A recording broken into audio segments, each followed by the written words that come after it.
एक बार की बात है, एक छोटे से गांव में रामू नाम का एक गरीब किसान रहता था। रामू बहुत मेहनती था, लेकिन उसकी हालत अच्छी नहीं थी। उसकी जिंदगी में बहुत कठिनाइयां थीं, लेकिन उसने कभी हार नहीं मानी। एक दिन जब वह अपने खेत में काम कर रहा था, उसे जमीन में कुछ चमकती हुई चीज दिखाई दी। उसने जमीन खोदना शुरू किया और एक पुरानी सोने की मटकी मिली। वह हैरान था और बहुत खुश भी।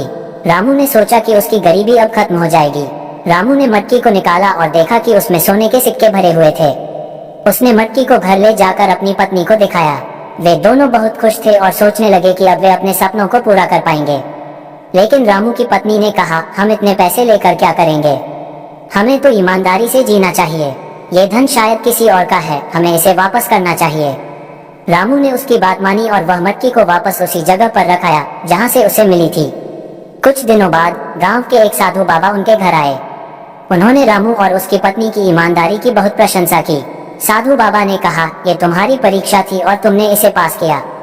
अब तुम अमीर नहीं बल्कि दिल के अमीर हो। रामू और उसकी पत्नी की ईमानदारी की कहानी पूरे गांव में फैल गई।